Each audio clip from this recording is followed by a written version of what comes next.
always on the edge. We fight and make love at the same time. Would you break up just because I told you what I did last night? I recall the times you said you're sorry. I'm still not sure if you told lies, but I don't care, it's all forgotten now. We're holy when we touch anyhow. Holy when we touch anyhow. Give me a chance. So let's take a look at the Rockstar Energy Chase Series qualifying and the grid positions. On the front row of the grid, David Long on pole position alongside Adam Kynnes in his Subaru.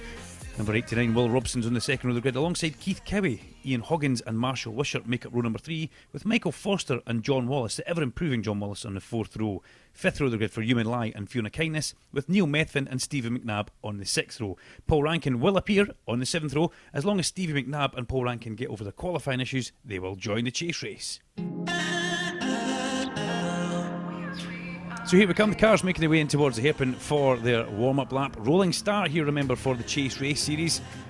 And the pace car holding everybody at a nice controlled pace through the hairpin. The Honda Civic Type R will pull hard right down the top of Knockhill's Trioval.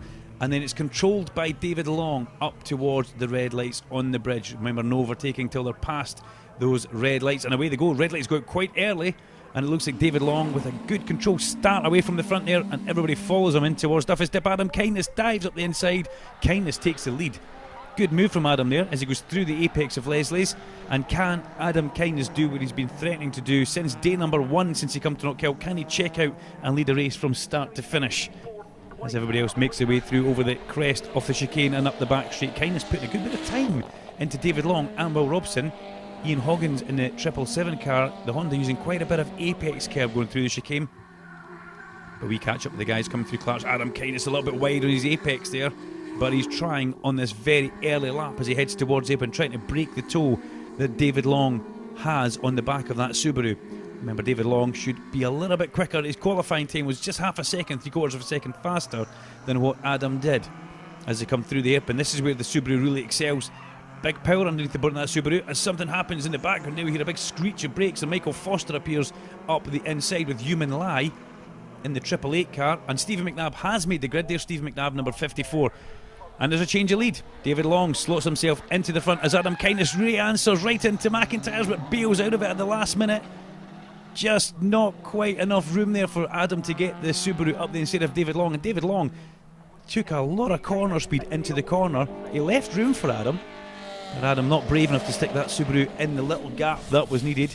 Maybe he thought avoidable contact was going to happen. What's that noise? That's Will Robson. Will Robson off at the exit of the chicane, rejoins at Clark's. So that's a proper off. If you go off at the chicane and rejoin at Clark's, you know you've done it properly. Through the hairpin goes David Long, the leader on the road. Remember, this is an aggregate race. This is all about their time. What you see on the road is a race, but it will come back to the timekeepers. And what's happening there? Oh, wobble from the camera as Adam Kynnes has gone. He's broken down. Sorry sight of the track. Scotland Subaru grinding to a halt right outside the Marshall's hut at post 10, underneath the nose of the circuit office. All the sponsors will be watching that. Not the greatest place to break down, and Adam will not be happy with that one. There's number 101, John Wallace in the Fiat Coupe Turbo, ahead of, bouncing over the curb there. You've got to watch. Those can dislodge bits of your car, so you're going to have to watch what he does with that. He's just ahead of Michael Foster right now, and Paul Rankin has managed to make the race as well. We were kind of wondering about Paul. Would he make the race, or was his qualifying issues going to haunt him through the course of the day? But no, he's out there just now. There's a funny noise coming from one of those cars as they go from Clark's to the hairpin. No such troubles or worries for David Long, though. Good turning for David. Very immaculate, clean little driver, David. Doesn't really ever put a foot wrong, and he does it at a great pace as well. Is there something hanging off the underneath of John Wallace's car? The number 101 car, as Paul Rankin puts the Westfield up the inside. Yes is the answer. It's the exhaust hanging off John Wallace's car. And sparks coming off the back of that. You can see the hangers broken. That will probably warrant him a black and orange flag. He'll get called into the pit lane. The scrutineers will deem that unsafe. So we'll see how many more laps he gets out of that just now, as Ian Hoggins now gets a bit of airtime in the ALM Motorsport car. 777. Winner of round number 1 as he goes through there in his class. And we can hear that exhaust chinking away in the ground there. Stevie McNabb, well, Not going as well as we would have expected. Obviously some issues with that car this weekend, but Stevie will be back for the next round, rounds 4 and 5, guarantee for that. As Marshall Wishart's now all over the back of Hoggins as they go through the chicane and up the back straight towards Clark Corner. Can he make a move? No is the answer. Thankfully Marshall has got that car back on song. He came down for round number 1 and blew the turbo up on the dyno on the Friday night. About 2 o'clock in the morning actually on Saturday. Big disaster for him as, whoa, cheeky little move from Paul Rankin there. Slides the Westfield up the inside of Marshall Wishart, and Marshall saw that one coming, gave him a little bit of room, and side by side up the main straight they go, and Rankin gets both of them in the one move. He gets past Hoggins as well, and Hoggins sees Marshall Wishart coming. Now has Ian got a problem there, or did he just get a little bit spooked by the Westfield coming through? And then Marshall Wishart's capitalised on that. Good bit of driving for those guys there. It's still John Wallace on track with the exhaust trailing ahead of Michael Foster. But so far David Long leads the way on the road from Will Robson and Keith Cowie.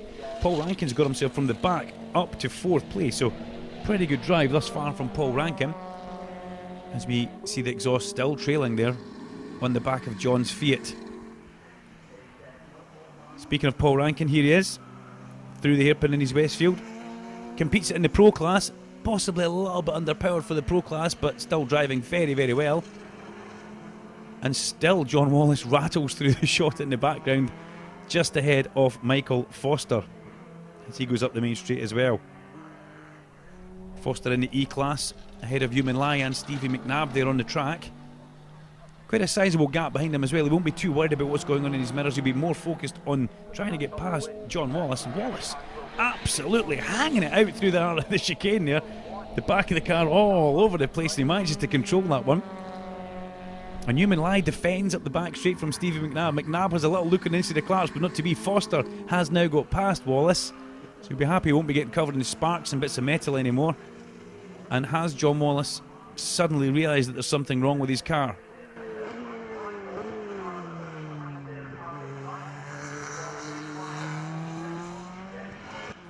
Accelerating up towards the checker flag. Victory for David Long. Victory on the road for David Long. We should say that.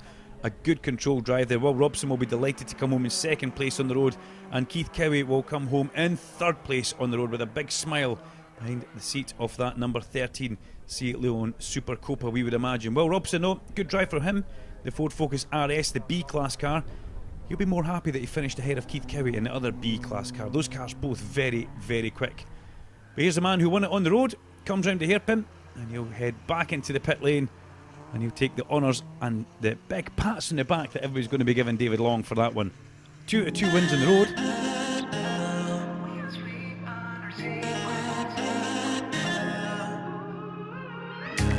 So let's take a look at the results on the road. The top 3, David Long, Will Robson and Keith Cowie, with a good comeback drive for Paul Rankin to get himself into 4th.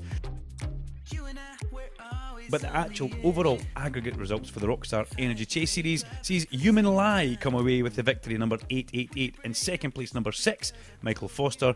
And in 3rd place, number 89, Will Robson. Human Lai, the closest man to his target time.